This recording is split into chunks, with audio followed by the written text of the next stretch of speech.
Greetings. Hi Michael. Hey How are you doing? James. Good. Good, thank you. Today we're back talking about the work of Rudolph Ballantyne, otherwise known as Swami Ravi, and he wrote a book called Kali Rising. And these tenets, these ideas, this kind of philosophy, come from that book. And the number 8 on the list that we're going to talk about in this video is the healing power of pleasure and play. And so I'm going to ask you, Michael, what are your thoughts on the healing power of pleasure and play in this context? Well, I think it's interesting that it's the eighth tenet. It actually, in a lot of regards, is the foundational tenet or the grounding tenet from which all the other tenets can spring forth. And when you have pleasure at the center of everything that you do, not just your erotic and body experiments or experiences, it really then changes the game for me because it becomes more interesting. I'm more interested in, oh, well, this thing doesn't feel so good, but I will use this tenet, the healing power of pleasure, with which to explore that and maybe find some other way of engaging with that or experiencing that in my body.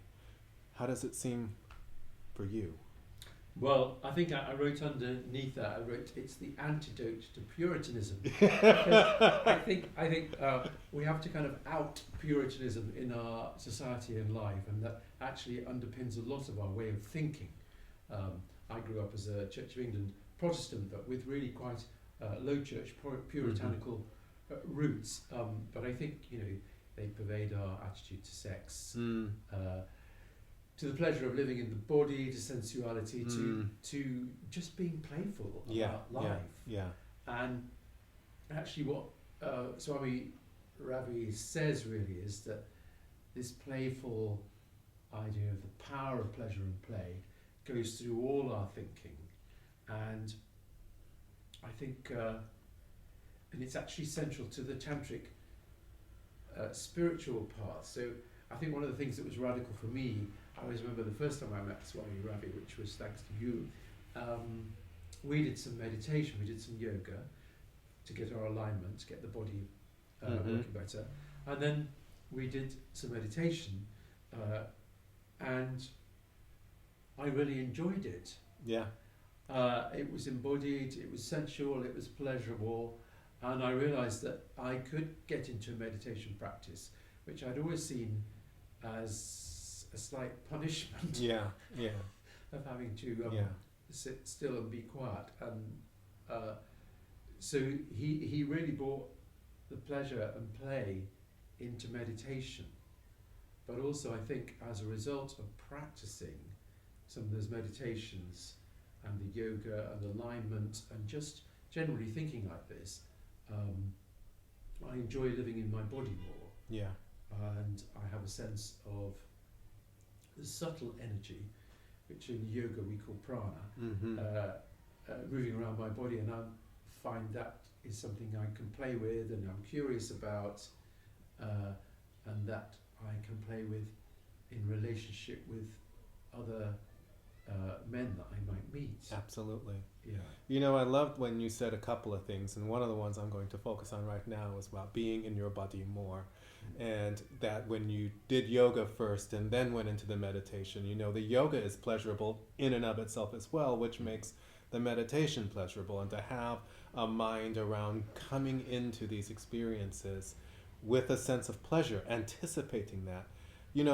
If you're anything like me, if you've ever been to a house that you don't like being in it, you can't wait to get out of that. So experiencing life with that same regard, whether trying to come into your own body and you don't want to be in there and you can't wait to get out of your own body, you're always looking for external ways to distract yourself from what's going on inside.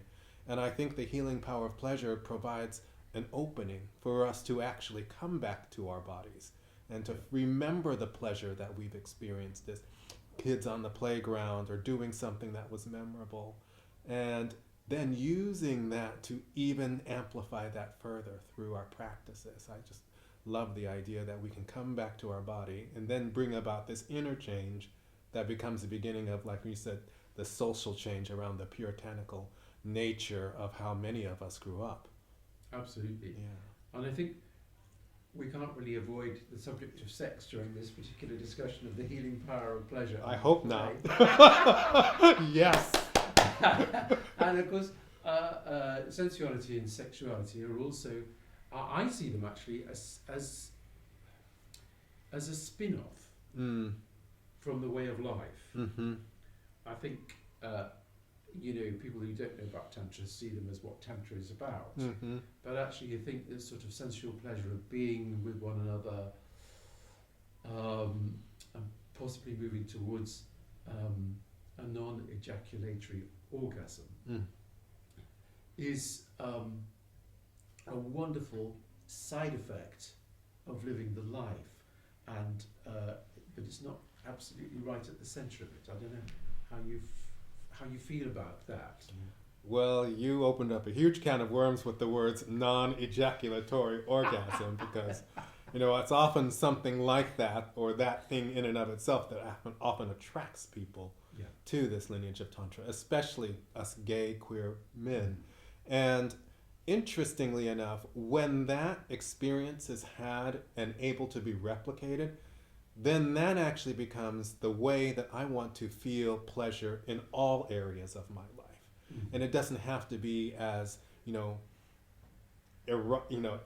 as earth-shaking as a non-ejaculatory orgasm can be at times, but in smaller, more subtle ways, we can always find the pleasure in a delicious meal, pleasure in going to a movie, and just having a walk and a conversation, and making it more than just this thing that we're doing, and that it becomes this thing that we are, that we're being, and that we're fully embracing and embodying the whole time. That's what, the non-ejaculatory orgasm can do.